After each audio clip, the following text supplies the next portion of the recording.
Very good morning दोस्तों, स्वागत है आपका डेली करंट अफेयर अपडेट्स की वीडियो में। 2 अगस्त डेट हो गई आज की। चलिए देखते हैं आज के कुछ महत्वपूर्ण प्रश्न। आज का हमारा पहला प्रश्न है, किस संगठन के सहयोग से इसरो द्वारा विकसित एक सिंथेटिक अपर्चर रडार है? सिंथेटिक अपर्चर रडार है निसार नाम की। इसरो और कौन से संगठन ने इसको मिलके बनाया है, बताइए। इसका सही उत्तर होगा ए, नासा जो है, राष्ट्रीय वैमानिक और अंतरिक्ष प्रशासन यूएसए का अंतरिक्ष एजेंसी नासा ने इसरो के साथ मिलकर निसार बनाया। इसके बारे में अगर हम पढ़ें तो नासा और इसरो ने निसार नामक एक उपग्रह विकसित करने में सहयोग कर रहे हैं दोनों। जो एक ग्रह के टेनिस कोर्ट, देखिए एक ग्रह में टेनिस कोर्ट, ग्रह के अंदर टेनिस कोर्ट और उसके भी लगभग आधे आकार के क्षेत्र में 0.4 इंच जितना छोटे सतह की गतिविधियों का पता लगाने में सक्षम होगा यह निसार रडार। तो कितनी दूर से, इतनी दूर से इस ग्रह में टेनिस कोर्ट, टेनिस खेलने का जो मैदान होता है उसके भी आधे में 0.4 इंच जितने क्षेत्र में गतिविधियां पता लगा सकेगा।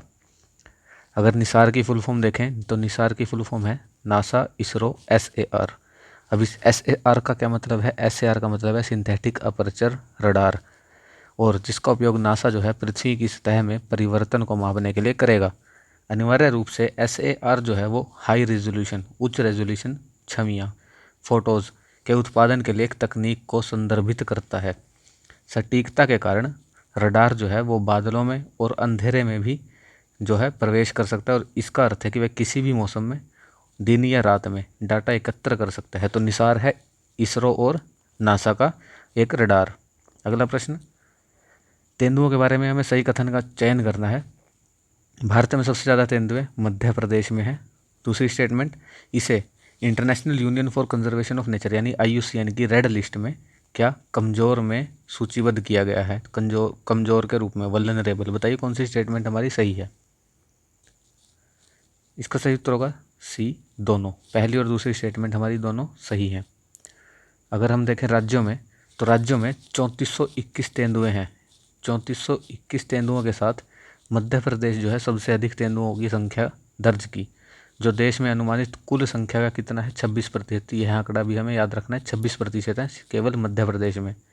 भारत में तेंदुओं ने पिछले 120 से 200 वर्ष के में संभवतः मानव प्रेरित जो है जनसंख्या में कितना, 75 से 90% जो जनसंख्या में गिरावट है वो मानव प्रेरित है, बाघों की, इनकी तेंदुओं की।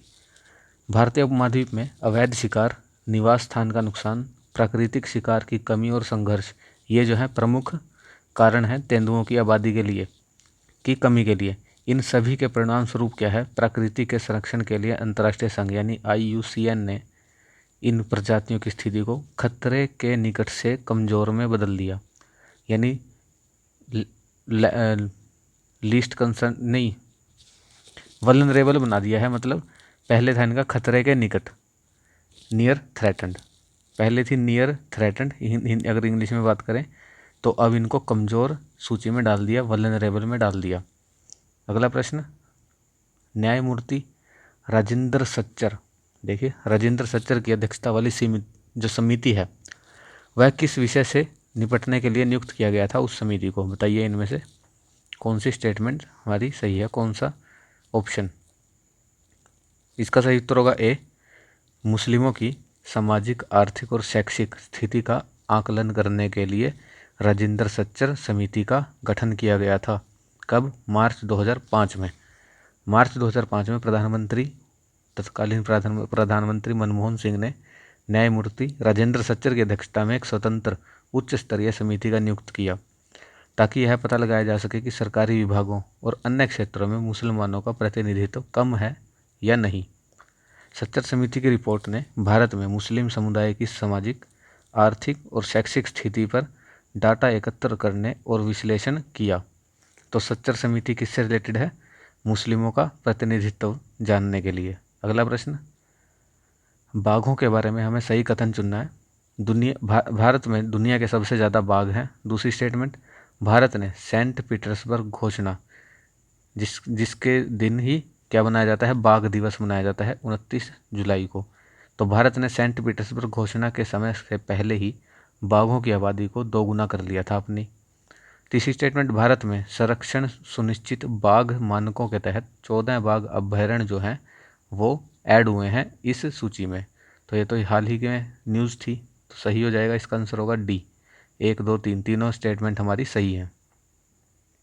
तो अंतर्राष्ट्रीय बाघ दिवस, जिसे वैश्विक बाघ दिवस के रूप में भी जाना जाता है, प्रत्येक वर्ष 29 जुलाई को मनाया जाता है।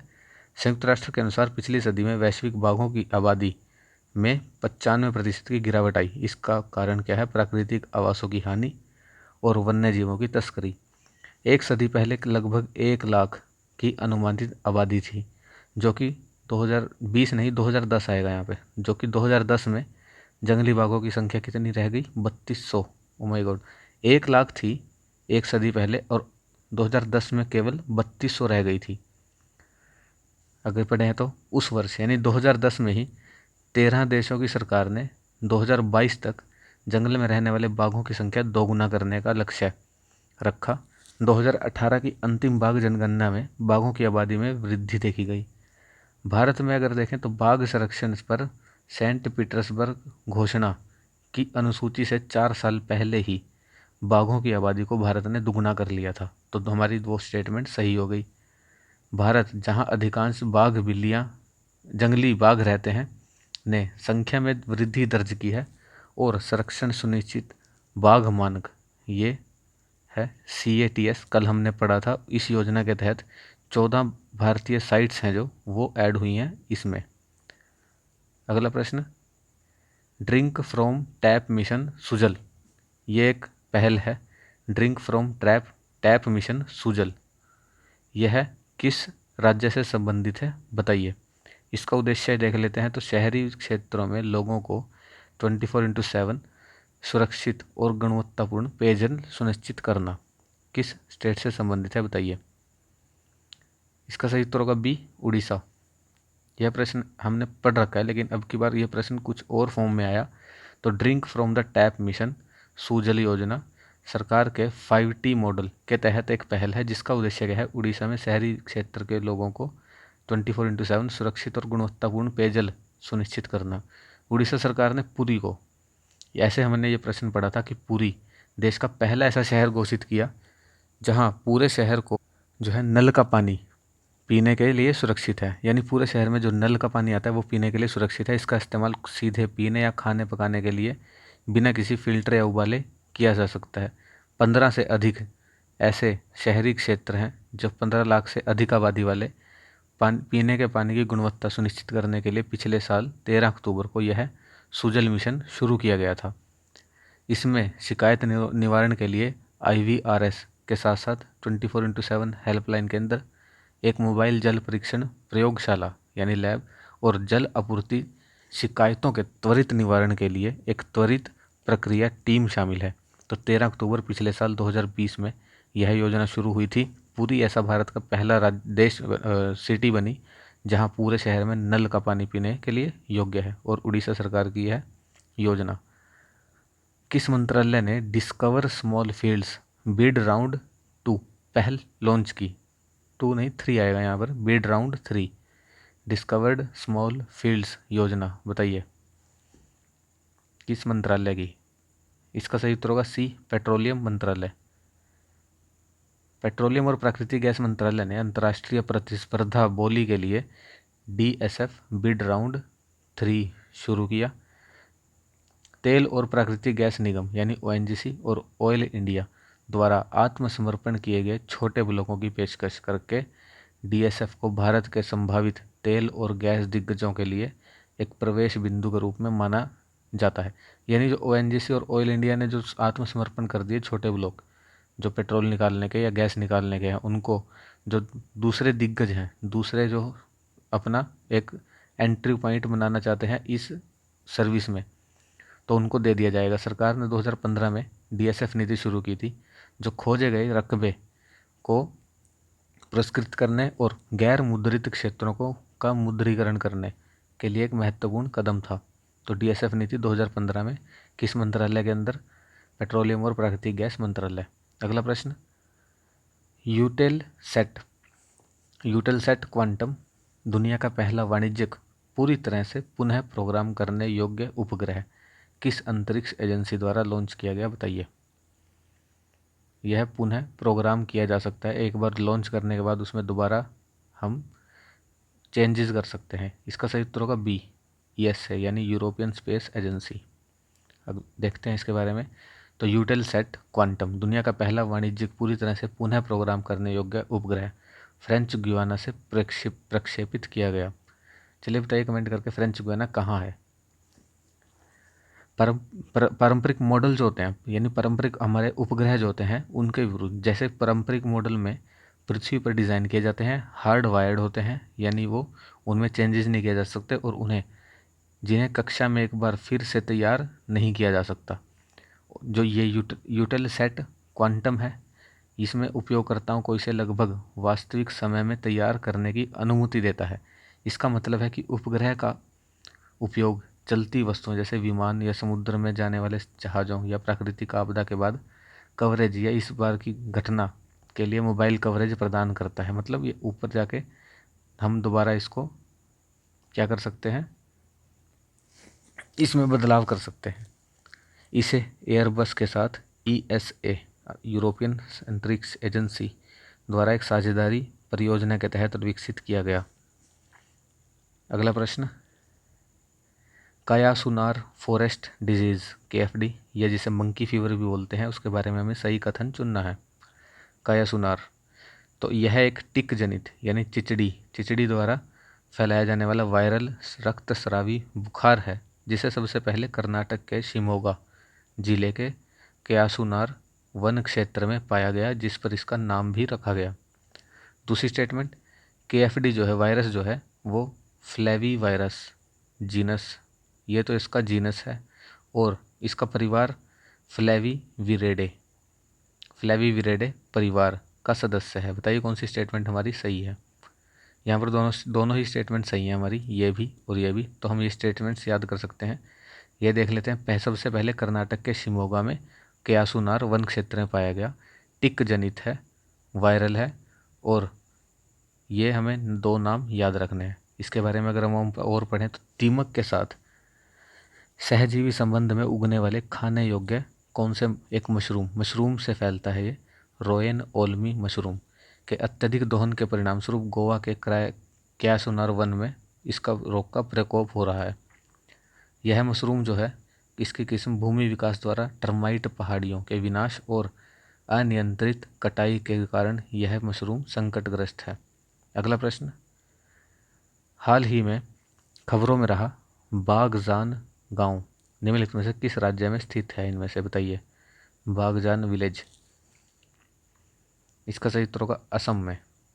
क्या हुआ है वहाँ पर, ये देखते हैं। तो असम के तिनसुकिया जिले में है एक गांव है बागजान। 2020 में यानी पिछले साल 5 महीने पहले यह तेल के कुएं में आग लगी थी और उससे अभी तक उबर नहीं पाया ये। आग की घटना ने मगुरी मोंटापुंग वेटलैंड, यह असम का एक वेटलैंड है और जो कि कई प्रजातियों के लिए महत्वपूर्ण निवास स्थान है, और डिब्रू सैखोव बायोस्फीयर रिजर्व जो कि इंडो बर्मा जैव विविधता का हॉटस्पॉट है, उसको बहुत नुकसान पहुंचाया। तो हमें 2-3 चीज़ें यहाँ पर याद रखनी है। बागजान असम में है, तिनसुकिया जिले में है, कुएं में आग लगी थी इसीलिए इम्पोर्टेंट, और इस घटना के कारण ये वेटलैंड भी न्यूज़ में आ गया। तो मगुरी मोंटापुंग वेटलैंड कहाँ पर है, असम में, और डिब्रू सैखोवा ये तो नाम से ही पता चल रहा है असम में होगा। अगला प्रश्न, निम्नलिखित में से कौन सा देश जो है अर्मेनिया के साथ अपनी सीमा साझा नहीं करता, इनमें से बताइए। अर्मेनिया न्यूज़ में था इसीलिए यह प्रश्न डाला गया है। इसका सही उत्तर होगा डी, इराक। अर्मेनिया, उसकी राजधानी येरेवन, ट्रांस कोकेशिया क्षेत्र में एक भूमि से घिरा देश है, यानी ये किसी समुद्री यानी वाटर बॉडी से अपनी सीमा शेयर नहीं करता, भूमि से घिरा है। 1991 में सोवियत संघ से अलग हो गया था और 1988 से लेकर अब तक नोर्गोन कराबाख क्षेत्र के लिए अजरबैजान के साथ इसका संघर्ष चल रहा है। इस क्षेत्र के बारे में भी देखते हैं और कौन कौन से कंट्रीज इसके सीमा बनाती हैं। तो यह है जॉर्जिया, रशिया भी नहीं बनाता, यह है टर्की, जॉर्जिया टर्की। इधर आ गया ये ईरान, ये है ईरान, ईरान, ये रहा अजरबैजान, और ये जो क्षेत्र है नोगमो, ये है इन दोनों के बीच लड़ाई का क्षेत्र, ये है अर्मेनिया। लेक सिवान भी है यहाँ पर, ये जॉर्जिया। रशिया इससे जो है सीमा शेयर नहीं करता। अगला प्रश्न, निम्नलिखित में से कौन सी तारीख को 2021 के लिए पृथ्वी का ओवरशूट दिवस था? ओवरशूट दिवस के बारे में भी पढ़ेंगे, हमें बताना है कि कौन सी तारीख को ये ओवरशूट दिवस था 2021 साल के लिए। इसका सही उत्तर होगा 29 जुलाई। A answer. अर्थ ओवरशूट दिवस उस तिथि को चिन्हित किया जाता है जब दिए गए वर्ष में पारिस्थितिक संसाधनों और सेवाओं के लिए मानवता की उस मांग जो है पृथ्वी के पुनः उत्पन्न होने से अधिक है। देखिए, इसको सिंपल भाषा में समझाएं तो एक वर्ष में पृथ्वी जितनी जो एनर्जी है, जितने जो संसाधन है वो पुनः बना सकती है, पुनः उत्पन्न कर सकती है पृथ्वी। तो एक वर्ष में जितनी उत्पन्न कर सकती है उससे ज़्यादा हमने किसी दिन, एक डेट को हमने वो खपत कर लिया, उससे ज़्यादा, उसे बोलते हैं ओवरशूट दिवस, अर्थ ओवरशूट दिवस। तो वो डेट हमारे लिए अब की बार थी 29 जुलाई। यानी पृथ्वी अब इस साल में जितने जो संसाधन है वो बना सकती है पुनः एनर्जी के, उससे ज़्यादा हमने 29 जुलाई को यूज़ कर लिए। तो अब हम नेगेटिव में चलेंगे 29 जुलाई से आगे। ये स्टार्ट कब हुआ ये दिवस का जो गणना करना? 1970 में ग्लोबल फुटप्रिंट नेटवर्क द्वारा। इम्पोर्टेंट, 29 जुलाई को वर्ष 2021 के लिए पृथ्वी ओवरशूट दिवस था। पिछले साल क्या था? यह है 22 अगस्त था ओवरशूट दिवस। देखिए, पिछले साल 2020 में लॉकडाउन लगा था बहुत, तो जितनी भी इकोनॉमिक एक्टिविटीज़ थी सब बंद हो गई थी, इसीलिए यह 22 अगस्त तक चला। अब की बार सब स्टार्ट हो गया तो 29 जुलाई को एनर्जी सेक्टर सब, जो 2019 में 29 जुलाई को हुआ था, इस वर्ष 2020 में जो ये जल्दी हो गया, इसके कारणों में अगर देखे जाएं तो अमेजन के वर्षावनों में वनों की कटाई और ऊर्जा क्षेत्र में CO2 गैस की उत्सर्जन में वृद्धि, ये दो कारण मेन माने जा रहे हैं। तो अब की बार था 29 जुलाई। लास्ट प्रश्न, भारतीय खान ब्यूरो के अनुसार स्वर्ण अयस्क का सबसे बड़ा भंडार निम्नलिखित में से किस राज्य में स्थित है? बताइए। इसका सही उत्तर होगा बिहार, डी। जी हाँ, इंडियन ब्यूरो ऑफ माइंस के तहत नेशनल मिनरल इन्वेंट्री के आंकड़ों के अनुसार 1 अप्रैल 2015 तक भारत में 501.83 मिलियन टन स्वर्ण अयस्क का भंडार है। यह आंकड़ा भी इम्पोर्टेंट हो जाता है, पूछ लेते हैं कई बार। 501.83 स्वर्ण अयस्कों का सबसे बड़ा भंडार बिहार में 44%, राजस्थान में 25%, कर्नाटक में 21%, पश्चिम बंगाल 3%, आंध्र प्रदेश 3%, झारखंड 2% है। तो ये था आज का हमारा लास्ट प्रश्न। आप अपना जो स्कोर है वो कमेंट करके ज़रूर बताइए। धन्यवाद। Have a nice day.